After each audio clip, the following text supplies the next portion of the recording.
हमारे मसीहा में आपका स्वागत है। जिंदगी के हर मोड़ पे हमारा खुदा हमारे साथ है। मैं आपसे इसलिए ये कह रहा हूं ताकि आपको ये विश्वास हो कि आप अकेले नहीं हो। जमीन आसमान का बादशाह आपके साथ है। अगर परमेश्वर आपके साथ है, किसी भी चीज से डरने की कोई जरूरत नहीं है आपको। कर्जे से, बीमारी से श्राप से डर रहे हो आप, किसी भी चीज से डरने की जरूरत नहीं है, क्योंकि जिंदा खुदा आपके साथ है। आज के वचन द्वारा परमेश्वर आपकी मरी हुई जिंदगी में फिर एक और बार जान फूंकना चाहता है। आइए चलते हैं आज के वचन की ओर और देखते हैं किस तरह से परमेश्वर हमारे हृदय से बातें करता है। यीशु के पास अंधे आते थे, जाते समय उसकी महिमा देख के जाते थे। गूंगे आते थे, जाते समय उसकी स्तुति गा के जाते थे। लंगड़े आते थे, जाते समय उठ के चलने लगते थे। पता नहीं यीशु के अंदर एक ऐसा सामर्थ था कि अगर यीशु सड़क पे चल रहा है और सड़क के दूसरे बाजू से किसी की मैयत जा रही है, दूर से आते समय तो ठीक है, लेकिन जैसे ही यीशु के उपस्थिति में आते हैं, यीशु लाजरस को जिंदा कर रहा है, या यीशु विधवा के बेटे को जिंदा कर रहा है, या यीशु चमत्कार कर रहा है। जायरस की बेटी मरी पड़ी थी, उसको जिंदा कर रहा है, और पल दर पल यीशु के बारे में बातें हो रही है। उसी क्रूस से उतरते हुए यीशु को छू लो, प्रभु आने दे तेरा स्पर्श।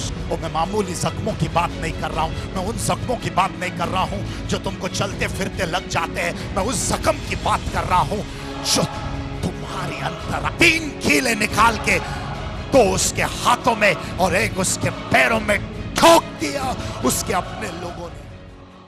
3 कीले निकाल के 2 उसके हाथों में और 1 उसके पैरों में ठोक दिया उसके अपने लोगों ने।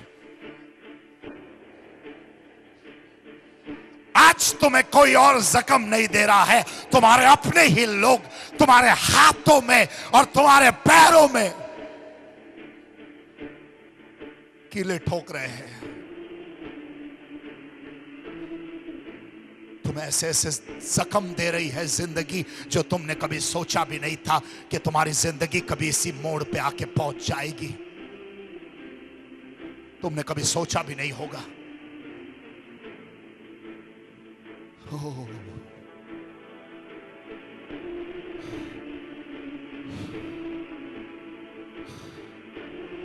उसके हाथों में और पैरों में दोनों जगह कीले ठोक दिए गए, लेकिन मेरे यीशु ने कुछ भी नहीं कहा, उसने मुंह नहीं खोला, क्योंकि वचन में लिखा है कि वो चुपचाप तड़पता रहेगा।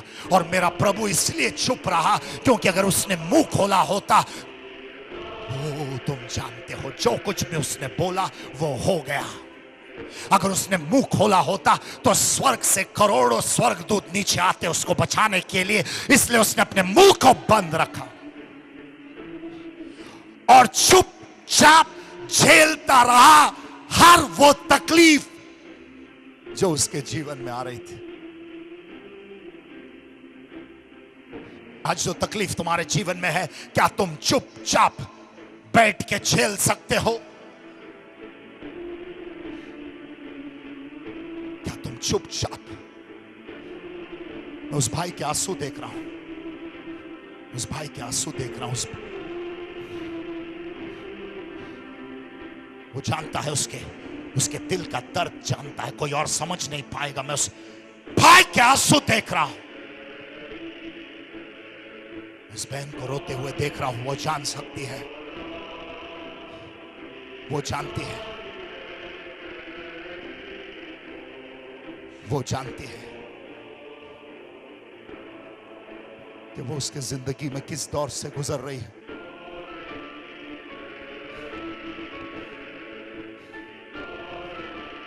और यीशु मसीहा को क्रूस पे चढ़ाया गया, वही मसीहा जो अपने ही लोगों से इतनी मोहब्बत करता था, उसके ही लोगों ने उसको क्रूस पे लटकाया। आ जाते हैं कुछ लोग जात धर्म और मजहब की पट्टी पढ़ाने। यहाँ कोई जात नहीं है, कोई धर्म नहीं है, कोई मजहब नहीं है। मैं तो तुमको तुम्हारे ही मसीहा के बारे में सिखाने आया हूं, जो तुम्हें गुनाहों से छुड़ा सकता है, जो तुम्हें पापों से आजाद कर सकता है, जो सब कुछ नया बना सकता है।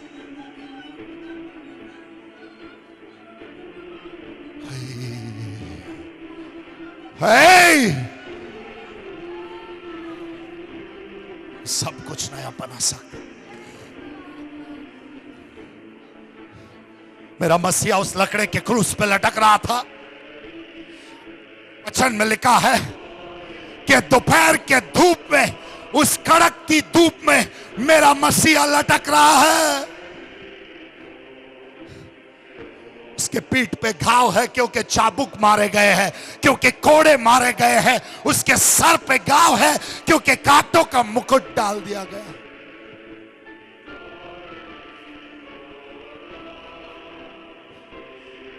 उसके घुटनों से खून बह रहा है क्योंकि तुमने गलत जगह पे घुटने टेके हैं। इतने साल उसके हाथों में कीले मार दिए गए क्योंकि तुम्हारे हाथों से गुनाह हुए।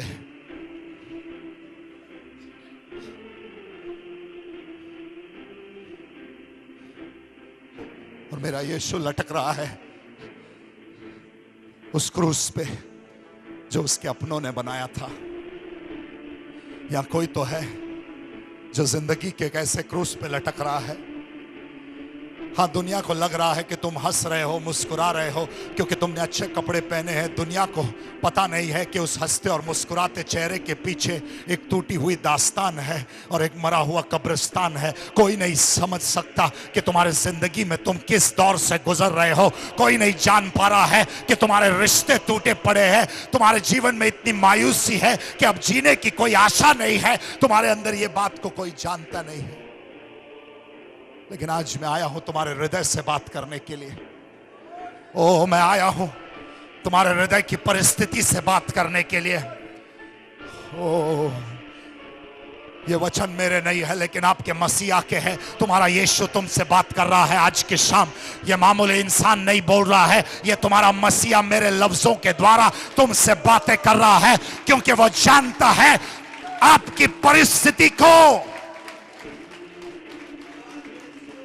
और अगर आज ये वचन आपको मिलता नहीं तो मैं जानता हूं इस भारी क्रूस को लेके आप एक और कदम नहीं चल पाते थे।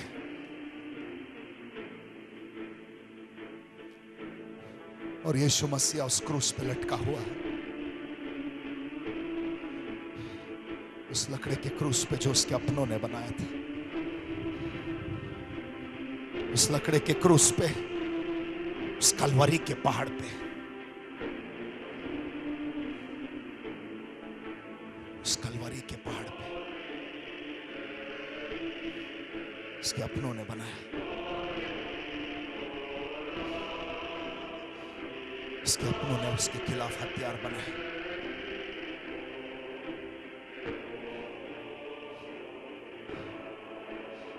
आज तुमको वो जख्मों से ज्यादा दर्द नहीं होता जो दुनिया ने दी है, लेकिन तुमको सबसे ज्यादा दर्द उन जख्मों से होता है जो तुम्हारे अपनों ने तुमको दिए हैं।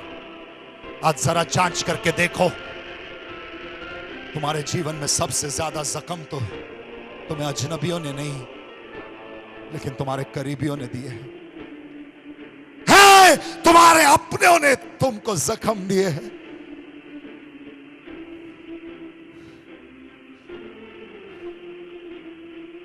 और यीशु मसीहा उस क्रूस पे लटक रहा था। वो उस क्रूस से उतरा नहीं क्योंकि उसको आपका चेहरा नजर आ रहा था। उस क्रूस से यीशु उतरा नहीं क्योंकि उसको तुम्हारा रोता हुआ चेहरा नजर आया। और उसको पता था अगर मैं आज इस क्रूस से उतरूंगा तो मेरा बच्चा जिंदगी भर उस क्रूस पे लटकता रहेगा। तो इसको आजाद करने के लिए मुझे लटकना पड़ेगा। इसको आजाद करने के लिए मुझे लटकना पड़ेगा। इसको स्वस्थ करने के लिए मुझे बीमार होना पड़ेगा।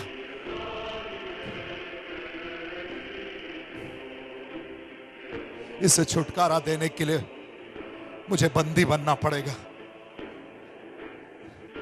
तुम्हारा प्रभु आज तुम्हारे हृदय से बात कर रहा है। तुम अकेले नहीं हो, तुम अकेले नहीं हो, तुम अकेले नहीं हो। मैंने कहा तुम अकेले नहीं हो, मैंने कहा तुम अकेले नहीं हो, मैंने कहा तुम अकेले नहीं हो, मैंने कहा तुम अकेले नहीं हो, मैंने कहा तुम अकेले नहीं हो, मैंने कहा तुम अकेले नहीं हो, तुम अकेले नहीं हो, तुम अकेले नहीं हो, तुम अकेले नहीं हो, तुम अकेले नहीं हो, तुम अकेले नहीं हो। जिंदगी के इस जंग में तुम अकेले नहीं हो। मैं फिर से दोहरा रहा हूं, जिंदगी के इस जंग में तुम अकेले नहीं हो, तुम अकेले नहीं हो, तुम अकेले नहीं हो।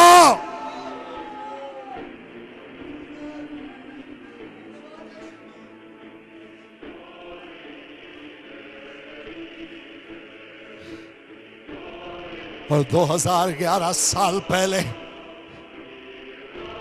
जमीन आसमान का बादशाह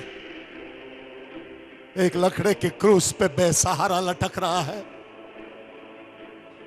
न कोई उसकी चीख सुनने वाला, न कोई उसकी पुकार सुनने वाला। जब उसने उस क्रूस से नीचे देखा, उसने सोचा कम से कम वो अंधा होगा जिसको मैंने आंखें दी थी, कम से कम वो तो होगा क्रूस के पास। लेकिन उसने देखा वो नहीं था। उसको लगा कम से कम वो होगा जिसकी बेटी को मैंने फिर से जिंदा किया था, वो भी नहीं था।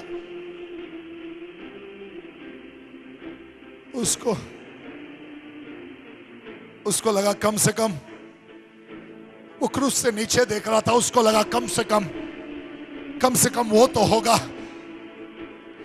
जिस कोड़ी को मैंने शुद्ध किया था। 10 में से कम एक तो आया होगा। लेकिन उसके जनाजे पे कोई नहीं आया। मैं जानता हूं जब तुम्हारी महफिल सजेगी सब आएंगे, लेकिन तुम्हारे तकलीफ के मुकाम पे कोई नहीं आएगा तुमको खांदा देने के लिए। उसने क्रूस से नीचे देखा, कोई नहीं था वहां पे, कोई नहीं था, कोई नहीं था। वो अकेला था। उसको लगा मैंने 5000 लोगों को खिलाया है, 5000 में से एक तो आया होगा। लेकिन कोई नहीं था।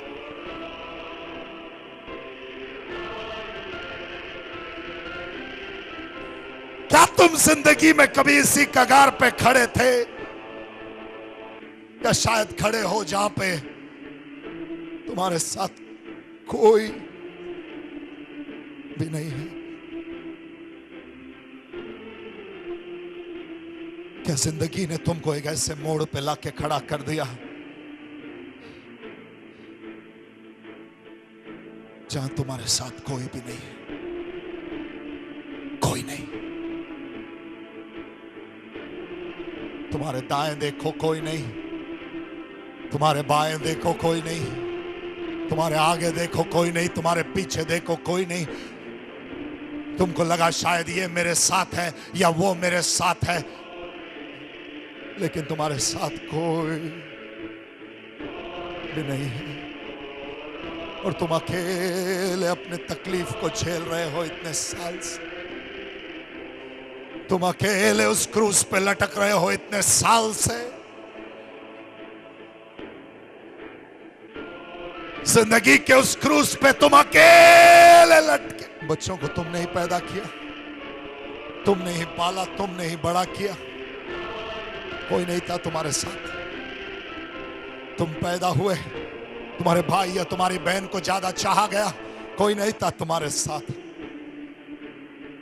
जब दूसरे बच्चे खेल रहे थे, तुमने जाके पूछा क्या मैं तुम्हारे साथ खेल सकता हूं?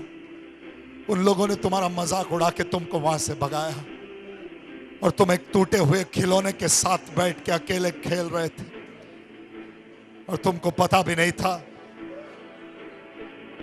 कि इस बेगानी दुनिया में तुम्हारा अपना कोई है भी नहीं।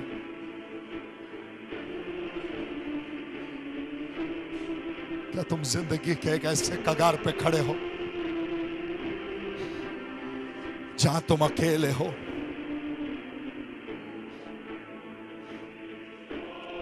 यीशु मसीह क्रूस पे अकेला था। ओ वो अकेला था। और वचन में लिखा गया है कि अचानक से वहां पे अंधेरा हो गया। जहां सब कुछ उजाला था, उसके क्रूस पे लटकते ही सब अंधेरा हो गया। क्या तुम्हारे जीवन का अंधेरा इतना गहरा हो चुका है कि तुम्हें उम्मीद की एक किरण भी नजर नहीं आ रही है?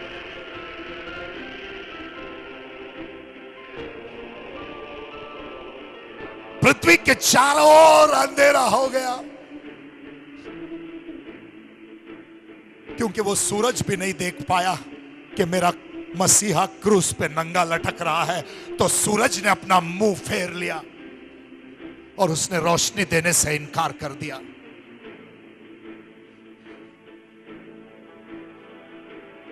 और वचन में लिखा है कि वहां पे भूकंप आया। वो भूकंप इसलिए आया क्योंकि पृथ्वी भी बर्दाश्त नहीं कर पाई कि उसके मसीहा की मौत हो रही है। और वो पृथ्वी कांपने लगी डर के मारे, क्योंकि उसका खुद का रचनार और सृजनहार क्रूस पे लटका हुआ है।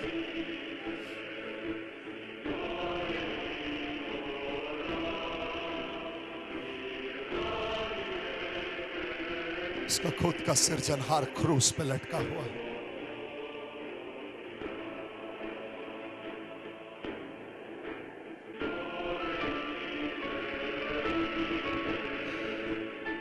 तुम जिंदगी के उस अंधेरे क्रूस पे कभी लटके हो? नहीं नहीं, मैं अभी की बात नहीं कर रहा हूं। अभी तो तुम्हारे आजू बाजू में बहुत लोग हैं, लेकिन मैं तुमसे ये बोलने आया हूं कि इस भीड़ में भी तुम अकेले हो। इस भीड़ में भी तुम अकेले हो।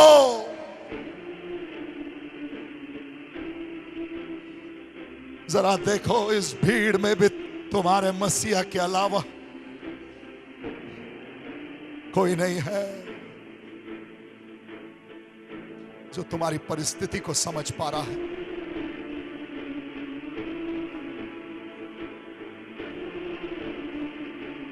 इस भीड़ में भी तुम अकेले हो। कल भी अकेले थे, आज भी अकेले हो।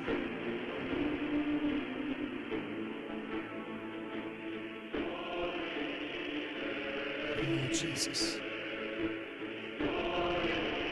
कोई तो अपने हाथ उठा के सिर्फ अपने मसीहा का नाम लो। जीसस,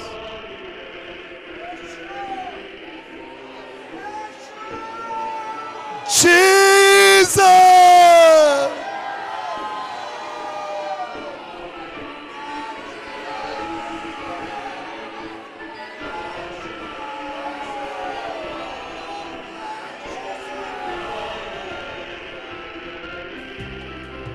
मैं चाहता हूं ये गवाही सभी लोग ध्यान से सुने, क्योंकि आप एक ऐसे चमत्कार की तरफ देख रहे हो किसी ने शायद देखा नहीं होगा जिंदगी में।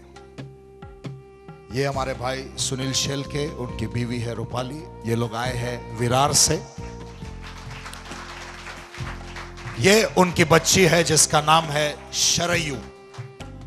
ये खूबसूरत बच्ची को डॉक्टर ने कहा था ये 30 दिन से ज्यादा नहीं जिएगी, क्योंकि इसके दिल में बहुत बड़ा छेद है, होल है।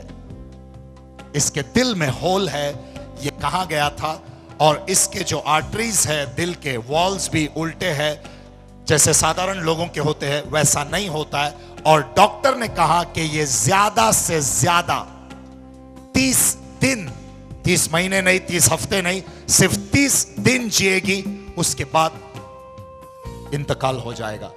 लेकिन आज इसके 2 महीने हो गए हैं, 30 दिन तो दूर की बात है। क्या हो गया? बोलो, क्या हो गया? यस, कौन बताएगा? हमने प्रभु यीशु से प्रार्थना की रॉबिन सर को बोल के, और आज मेरी बच्ची सक्सेसफुली 70 डेज कंप्लीट कर चुकी है और इसमें बहुत प्रोग्रेस है। डॉक्टर लोग बोल रहे हैं कि this is a miracle which never happens. Amen, amen. Just बताइए कि क्या हुआ था, पहले कैसे पता चला और फिर क्या हुआ आपके जीवन में, बताइए. मराठीत बोला बिंदास. ऍक्च्युली स्टार्टिंगतून बोला काय झालं म्हणून. ही झाली 9 फेब्रुवारीला आणि 2-3 दिवसानंतर दूध पिताना तिला प्रॉब्लेम झाला. त्यामुळे डॉक्टर म्हणाले की शुगरचा प्रॉब्लेम आहे म्हणून तिला 3 दिवसाची असताना सलाईन लावलं. त्यावेळेला ती रडताना त्यांना तिचे हातपाय काळे निळे पडल्यासारखे वाटत होते आणि मग डॉक्टरने आम्हाला बोरिवलीला पाठवलं एका डॉक्टरकडे की तिची इको कार्डिओ टेस्ट करायला लागेल म्हणून. आणि ती टेस्ट केल्यानंतर त्यांनी सांगितलं की तिला टॉप म्हणजे हार्टला होल आहे, फुफ्फुसाचा पडदा नाही आहे तिला आणि फक्त 35 डेज जगेल म्हणून ती. पण नंतर माझ्या भावामुळे आम्ही पास्टरांच्या इथे आलो, त्यांनी प्रार्थना केली आणि आजच बरोबर ती 2 महिने 15 दिवस तिला कंप्लीट झालेले आहे. येशू ख्रिस्ताचे खूप धन्यवाद मानतो की आज आम्ही आमच्या मुलीचा हा दिवस बघू शकलो ते फक्त येशू ख्रिस्तामुळे. आमेन. आता मी यांना बोलले आहे दिवस मोजायचे बंद करा, आता वर्ष मोजायचं. मौत का साया इस बच्चे के ऊपर आ भी नहीं सकता है. मैं चाहता हूं सभी लोग अपने दाहिने हाथ को इस बच्चे की तरफ बढ़ाए. शरयू नाम है इस खूबसूरत बच्ची का. जो कार्य परमेश्वर ने शुरू किया है वो आज खत्म कर देगा यहां पे. हे प्रभु, आज के बाद शैतान का कोई अधिकार नहीं है इस खूबसूरत बच्ची पे, इसके जीवन पे और इसके माँ बाप के जीवन पे और इसके पूरे परिवार के जीवन में शैतान तेरा कोई अधिकार नहीं है. और प्रभु धन्यवाद देते हैं कि इस बच्ची को तूने ऐसा पैदा किया था, क्योंकि अगर ये ऐसी नहीं होती तो मेरे ये भाई और बहन तुझ तक पहुंचते नहीं. क्योंकि वो इस किस्म से पैदा हुई है इसलिए उनको सच्चाई का पता चला. धन्यवाद प्रभु, तूने इन्हें यहां लाया और उस महान चमत्कार के लिए हम तुझे कोटि कोटि धन्यवाद देते हैं. Thank you Jesus. Amen. Praise the Lord. अब इनकी एक तमन्ना थी कि मैंने हाथ में लेना चाहिए और फिर से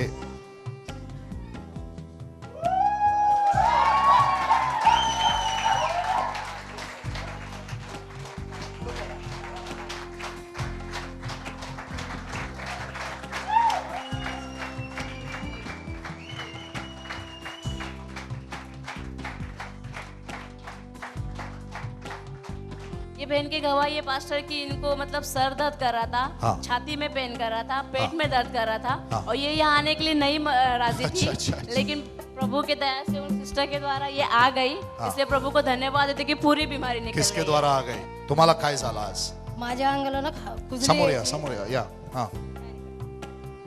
मेरे बदन पे खुजली आता था. बदन पे खुजली आता था. हाँ, तो मैं आने के बाद मुझे चंगाई मिला, इसके लिए प्रभु को धन्यवाद देती हूँ. पिछले रविवार को. नहीं, फर्स्ट टाइम आई मैं आज. एक मिनट. हाँ, मी पहिली बार आले आज. आप फर्स्ट टाइम आए हैं. हाँ, फर्स्ट टाइम. आज ही चंगाई मिला आपको. हाँ, वाह. क्या नाम है आपका. सुमन. सुमन. आज के बाद वो बीमारी वापस ना आए. माझे पाय तळपाय खूप खूप दुखत होते. 2 वर्ष झाले, खूप डॉक्टर केले मी. हाँ खालचा तळपाय खूप डॉक्टर बोले कधी बरं होणार नाही तुझे. हाँ हाँ. चप्पल तुला एकदम नरम घालावं लागेल. डॉक्टर त्या मुलीला काय बोलला होता माहित आहे, त्या लहान मुलाला. किती दिवस. 30 दिवस. आज त्याचा 70 दिवस म्हणजे 2 महिना पार करून गेलेली आहे. तर बरोबर आहे. डॉक्टरने काय बोलला तुम्हाला. बोलले पाय बरं होणार नाही, तुम्हाला नरम चप्पल घालावं लागेल. हा. पण मी ती चप्पल नवीन घातली नाही, मी आपली ती साधी चप्पल घालते. पण इथं आल्यावर प्रार्थनेमध्ये माझं ते तळपायाचं एकदम दुखणं येशूने घेतलं, तर येशूला धन्यवाद देते. आमेन. निघून गेला आहे. धन्यवाद देती हूँ अपने प्रभु यीशु को और अपने फास्टर को धन्यवाद देती हूँ कि फास्टर ने जो बोला था कि इसके पीठ में हड्डी में दर्द है, तो वो मेरे को दर्द हो रहा था. हाँ. और अभी प्रभु यीशु के नाम से निकल गया. और एक दांत में भी आप बोले थे कि दर्द होता है. चॉकलेट चाहे मीठा कुछ खाते क्या तो- क्या क्या क्या चौक. बोलो बोलो. कोई बात नहीं. हाँ. चॉकलेट खाते थे तो ऐसा दर्द होता था, दांत में पूरा झंझनाट जैसा होता था. और प्रभु यीशु के नाम से वो भी अच्छा हो गया. नितेश और रेचल का चॉकलेट तुम छीन के खाते हो. मतलब कुछ भी मीठा चीज खाएगा तो चॉकलेट जैसी मिठाई कुछ भी खाएगा तो अच्छा. ऐसा होता था, दर्द जैसा होता था. हाँ. ऐसा लगता था कभी कभी खाने ही के नहीं, पर प्रभु यीशु ने अच्छा किया, उसके लिए धन्यवाद. आमेन. आमेन. यस. वचन में लिखा है कि उसने अपनी वाणी को भेजा और उनके बीमारियों को चंगा किया. आज परमेश्वर ने अपने वचन को भेजा है और आपकी बीमारी को दूर किया है। और अभी भी इस वक्त अगर कोई मुझे देख रहा है और आपके शरीर में अगर आप किसी भी किस्म की बीमारी महसूस कर रहे हो, इसी वक्त मैं आपके लिए प्रार्थना करना चाहता हूं। हे परमेश्वर, इस वक्त इस भाई को छू ले, इस बहन को छू ले, इस बच्चे को छू ले परमेश्वर। हे प्रभु, मैं जानता हूं कि आपकी करुणामय और चमत्कारी शक्ति इस वक्त इनको छू रही है और इनको आजाद कर रही है हर बंधन से, मुक्त कर रही है हर जंजीर से। और परमेश्वर, इनकी एक महान गवाही बने यीशु मसीह के नाम से, यही हमारी प्रार्थना है। दोस्त, मैं जानता हूं कि परमेश्वर ने इस वक्त आपके जीवन में महान कार्य किए हैं और मैं जानता हूं कि आपकी एक बहुत महान गवाही है। यदि आप आपकी गवाही हमको बताना चाहते हैं, आप हमसे संपर्क कीजिए। ये टीवी स्क्रीन पे हमारे नंबर्स हैं, हम आपके लिए प्रार्थना करते रहेंगे। यदि कोई हो ना हो आपके साथ, जिंदा खुदा आपके साथ हमेशा रहेगा। देखना मत भूलिए। प्यारे मसीहा।